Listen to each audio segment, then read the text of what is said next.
Courage against the cosmos. Boldly they rose, boldly they fought. By Elton Gar. When people hear about the first time humans defeated the Zendiri, they assume it must have been some small thing. After all, it was on an asteroid. That is something that no one who has spent any time in one of the asteroid colonies would say. An asteroid is much smaller than a planet, but unlike a planet, the colonists don't limit themselves to a single layer on the surface. Except for a thick layer on the outside that helps contain the atmosphere and protects the inhabitants from radiation, they use all the space once the colony has been there long enough. And the colony of Celestial Valley had been there more than long enough. Humans had first begun to mine the asteroid almost 300 years before the uprising against the Zendiri, and had grown without any interference for the first 100 years. But my story isn't about that, or the arrival of the Zendiri and their conquering of all human governments in days. This is the story of the humans discovering that with enough willpower, they could win even against impossible odds. This is the story of the unbreakable Jaxom Ward. Jaxom was born a miner like almost every human in Celestial Valley. And no one who knew him before or after his great victory claimed him to be a good man. He drank too much, fought too much, got his friends into trouble, and skipped work one day in 3, often because of his other vices. But while he wasn't a good man, all humans agree he was a great man. Perhaps his lack of credibility was why he was able to bring up fighting the Zendiri without being laughed at. And once he had suggested it, people were unable to return to the hopeless drudgery. If we can kill just one of them, it will break their entire hold, Jaxom said, then took a long draw on his cigarette. And if I can jump out the airlock and fly to Earth, it will prove we don't need spaceships, one of the women said. So you think they are a force of nature? Jaxom asked, looking at the woman and waiting, forcing her to answer. Of course not. But their shields might as well be. In the last 200 years, no one has even hurt one of them, an old man said, stepping in to defend the young woman. He had been injured mining 2 decades ago and so spent his days learning lore of the past, but that was a bit everyone knew. And what do we have to lose? A few more years working in the mines, Jaxom said. Then what is your plan? Tom asked. People have long suggested that Jaxom had coached Tom to ask that question, but Jaxom never admitted he planned anything, and like so many of the others, there was no way to ask Tom after the fateful day that made Jaxom a legend. Everything has a weakness. The key is to find it. So for now, we watch Stephen and figure it out. Before the rebellions, before the peace treaties, and before the reconquest, humans didn't know the names of their Zendiri rulers. They simply weren't important enough to be told their name. So they nicknamed them. They tended to number them. So, the 7th of the Zendiri in the colony was named Stephen. He was also the obvious choice. Of the 7 Zendiri in the colony, he was the most active, at least in the human sections.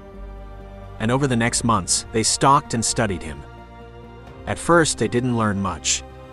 He visited the factories and the mines, but didn't seem to have any real interest in how they operated, and never talked to anyone. But Jaxom understood. He was there to be seen, to make sure they could never forget the power that the Zendiri had over them. That might also be why he shot people from time to time. But that wasn't entirely clear.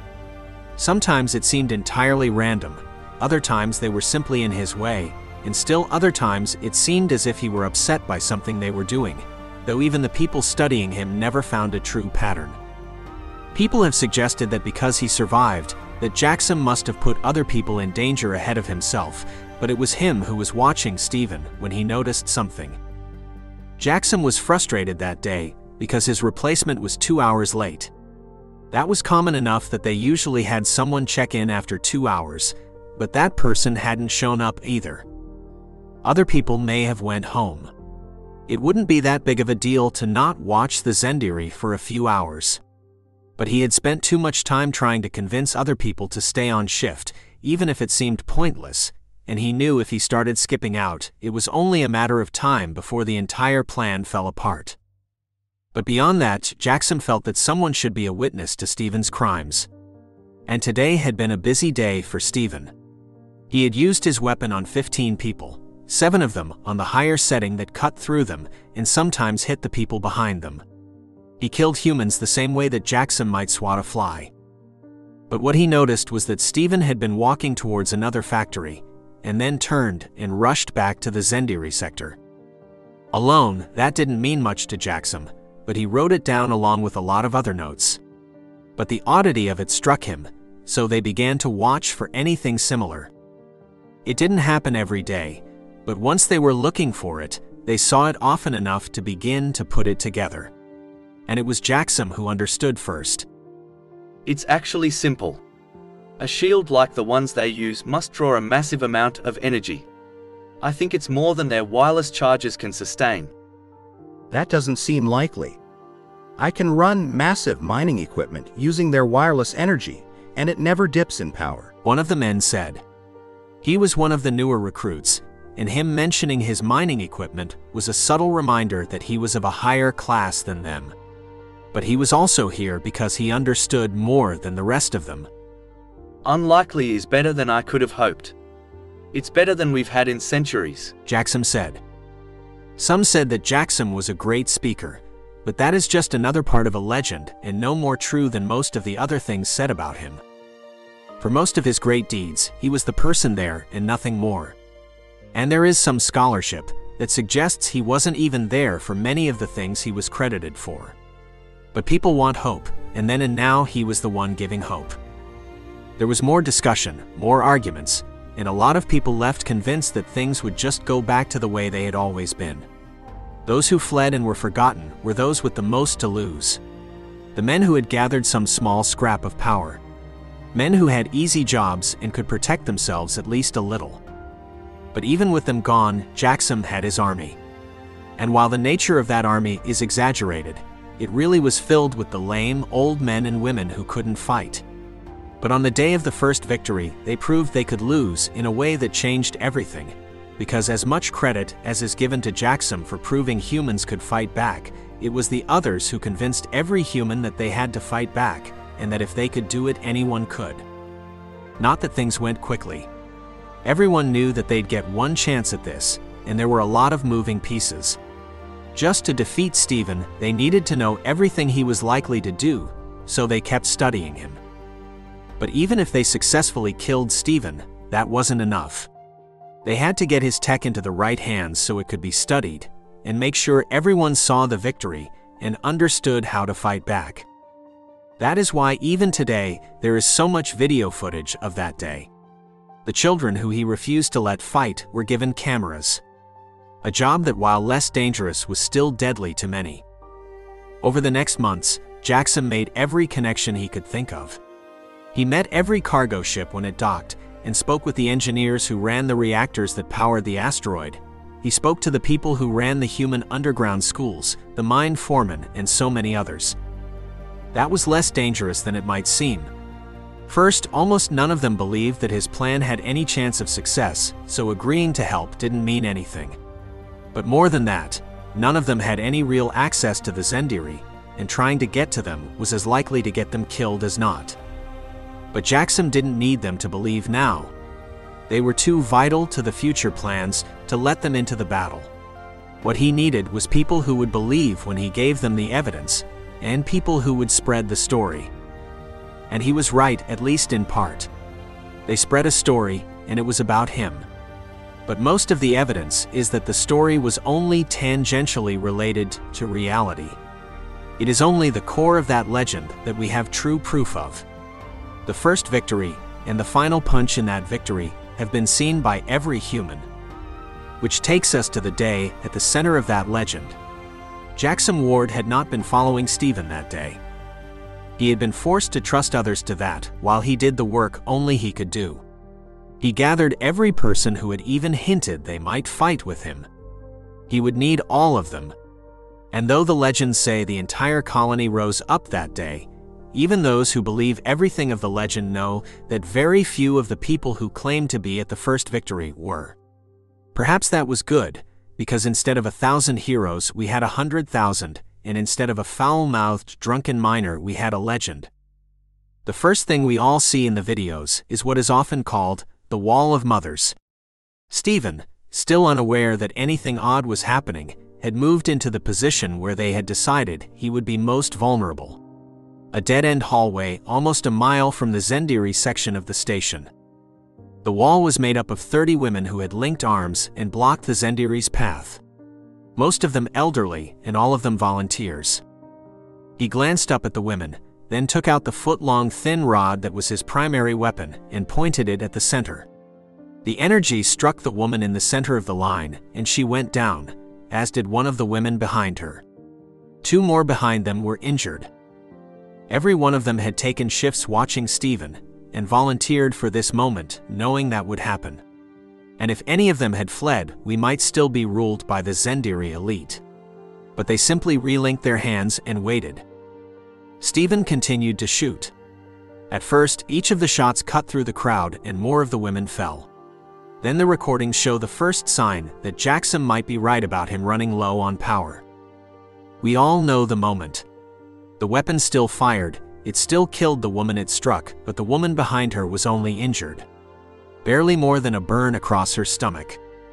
Mary Kefner kept that scar as a badge of honor her entire life. She called it her birthing scar because in that moment she helped birth the rebellion. And yet the fight wasn't over. The Zendiri continued to fire, and the weapon continued to kill and maim. But the women began to disperse as it happened. Not because they were fleeing as some have suggested, but because they had entered the second stage of the plan. They had moved so some of the stronger men could approach Stephen. The difference was that the men carried large flat pieces of scrap metal. The first shot that hit one of those pieces of metal didn't go through it any better than it had the people. But the second cut through the metal and the man holding it, as did the third. That had been what they expected and hoped. The point wasn't to reach him, though there had been some hope. The point was to make him continue to use as much energy as possible with each shot. The hope being that it would drain whatever reserves he had quickly. And though at least 7 of the men were cut down, it seemed to work because Stephen put the weapon away and began to walk towards the nearest Zendiri section of the asteroid instead of shooting the rest of them. People moved into his way. The shield still protected him and made him much stronger. The nature of that wasn't understood at the time, but it's simple enough. The shield, not the Zendiri, is what was exerting the force, and the Zendiri shields can create nearly infinite force. Enough force that it shoved people out of the way or crushed them, the shield having to dig into the metal floor of the asteroid to avoid throwing the Zendiri as well. This is when the true bloodbath began. The weapon's fire had been deadly, but it had been focused, and most agree the Zendiri hadn't really understood the nature of the human attacks until now. But now it understood and pushed forward, crushing everything that got in its way, and there was no way for the humans to slow it, except to stand between it and its destination. No one knows how many people threw themselves in front of the Zendiri. What we know is that it made it the full mile back to the section of the station where it would be safe by fighting for every inch, and it took far longer than it would have. As he neared the shield that separated the Zendiri from the humans, Jaxom moved into his way. This wasn't the first time that Jaxom had stepped in front of Stephen. He was bruised and battered, shattering the counter-myth that he had avoided the fighting until this moment. But this was the moment that changed everything. Stephen was still moving forward, though he had slowed. But seeing that he had reached safety, everyone else had given up. At that moment, it is possible that Jaxom was the only person in the galaxy that believed they could still win. He stepped in front of the unstoppable force. He carried a mining drill, a tool that was the closest thing to a real weapon humans could get access to. People had tried to kill Zendiri with them many times and failed. "One of us is going to die today," Jaxom said. A single young girl held the only camera that recorded this moment. A moment of supreme bravery that earned him the name, the unbreakable Jaxom Ward.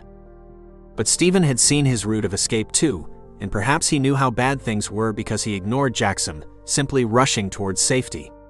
Even that fear might have convinced people to try again, but I don't think it would have. This was the crucible of history, the moment humans would either win or remain a subject race forever.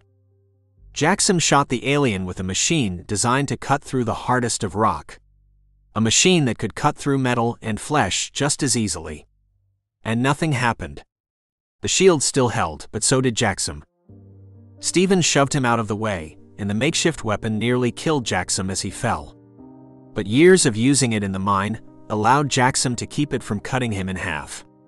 And lying on the ground, Jaxom continued to shoot Steven as he walked forward. Steven reached the shield that protected the Zendiri section of the station from humans. A shield that he had walked through hundreds of times before. This time he bounced off. No one understood it then. It took decades to be completely clear, but the personal shield was what allowed him to move through the other shield. They merged as he moved through. Except his shield was too weak. It still protected him, but the energy signature was too low to match the other shield. Steven was trapped there with Jaxom. That was when he became more focused on Jaxom. He turned and moved towards Jaxom, who continued to fire as he backed away from the now angry Zendiri. A creature who had killed hundreds that day. A member of a race that had captured humanity with a few ships and held a colony of millions of humans with only 7 members thanks to technology that was unassailable. He continued to assail it until Steven reached him and grabbed the drill from Jaxom's hand. With what was left of the strength, he threw the drill to the side. It hit the wall hard enough that it was no longer clear what it had once been. But Steven moved not towards it, but towards Jaxom. The video shows no fear on Jaxom's face. No belief he was going to die. I have watched it frame by frame, and the legends of his bravery in that moment are true. He faced the most technologically advanced alien humans had ever seen, alone, unarmed, and unafraid. And he punched it in the face. It shouldn't have done anything but break Jaxom's hand. The shield was as impenetrable to a fist as anything else. But perhaps it was the energy used to protect him from Jaxom's weapon, or the effort it took to throw away Jaxom's weapon, or perhaps it was just timing. But the shield collapsed. It wasn't Jaxom's first punch. If you believe the stories that came from the station, half of the men on the colony had been in a fistfight with Jaxom. And he didn't hold anything back. The blow was aimed not for the face of the creature, but for the wall behind it. And it worked. We now know that the average Zendiri is about as strong as a human, but not as sturdy. They have evolved beyond the need for that. The blow didn't kill Steven. So far as we know, he is still alive, though none of them admit to being him, even now as they have chosen to live in peace with humanity.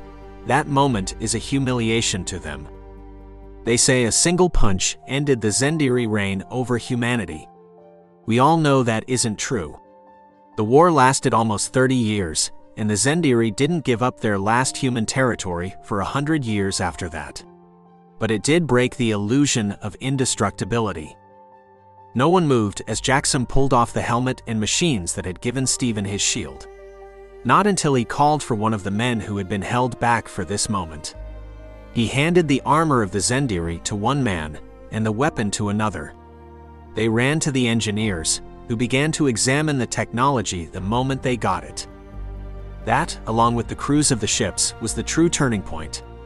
The reason it wasn't simply a humiliation for a single Zendiri. They learned that shields merged with anything at the right frequency.